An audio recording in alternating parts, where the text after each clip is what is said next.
Hello everyone, this is Monstertaming coming at you with another Kindred Fate speculation video. And here we are on Valentine's Day. So I figured what better time than to talk about romance and Kindred Fates. So there are three types of romance that most people think about when they think about romance in games, particularly in Kindred Fates. Will the player have romance? Will NPC romances be a big and relevant thing in the story? And three, can you romance kinfolk? We're going to start off with the very first one. I mean, the last one there. No, you cannot romance kinfolk.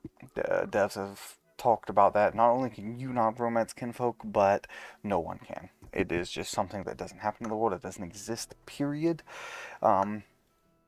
As far as I understand, it doesn't even exist in the far-flung past or anything like that, like you might see in some of the Pokemon and whatnot. It doesn't happen. It just doesn't exist in any way, shape, or form.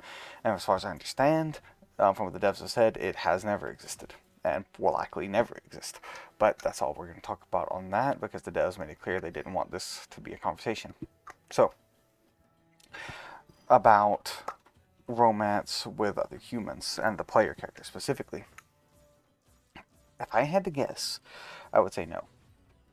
Now, usually open world games don't have romance. You have romance in some monstertaming games, like the Persona series has a bunch of monstertaming elements.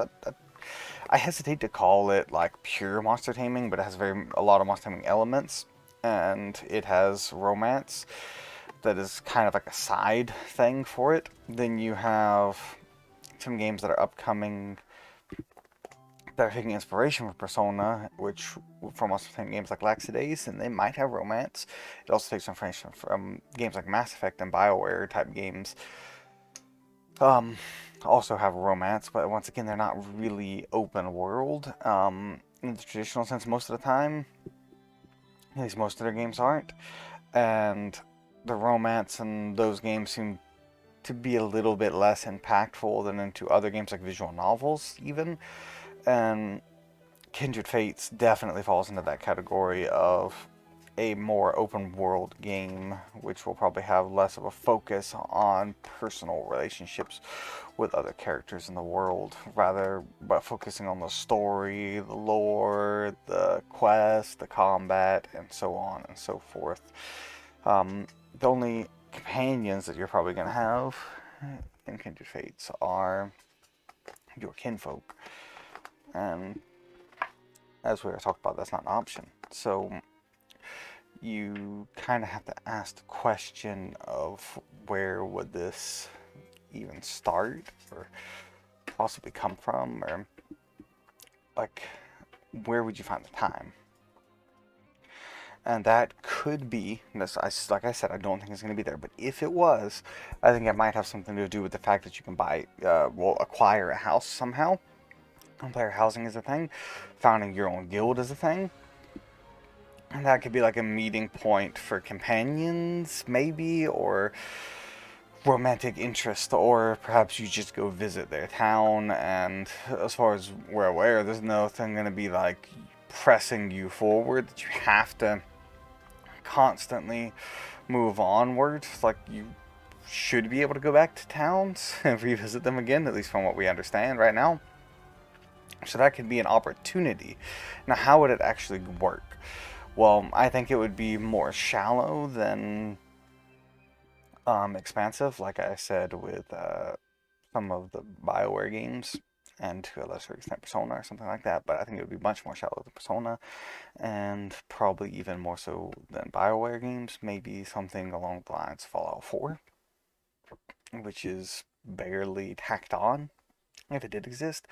If they wanted to add some more depth to it, we already have bond activities with kinfolk, so you can kind of transfer that to humans, and like cooking a dinner for a date or something like that, and having your love interest have different preferences that they like different locations. Like, oh, I want to go to this hill. Like, maybe they could follow you, like a companion quest type thing, like escort mission. You take them out to this hill overlooking a lake. or a hill overlooking some ruins or something like that, and then that gives you bonus affection points or something along those lines. And then we come to the last speculation. Will romance be featured in the game in a story way, like between NPCs? And I think probably yes, because there's a lot of stories that could be told with that. You could have something as simple as someone has a lover who passed away and they want you to find an old locket of them that maybe a Slifer stole or something like that, and they want you to get it back for them. It could be a little more complex of like trying to help somebody win their lover's heart. The classic, oh, I need you to go out and collect these items so I can make a gift for them, or help me beat this strong enemy so that I can impress them, or something like that. And you could go even more in depth, which I don't think it would go this far, but you could have like a quest line that's more of a Romeo and Juliet type thing where people are forbidden from seeing each other for some reason, and you could go into a great amount of depth there about why are they forbidden, how can you stop this. There could be combat options, there could be diplomatic options. You could have all sorts of choices that could be made there by the player, and you could have a really interesting quest line. I don't think that Kindred's going to go that far into romantic quest, but it's possible. I think it's still more likely than player romances. But let me know what you guys think, and that's where we're going to wrap the speculation up for today. I'm always love to hear your thoughts in the comments below. Hope you all have a wonderful day. Goodbye, God bless, and I will see you all in the next one. Bye-bye.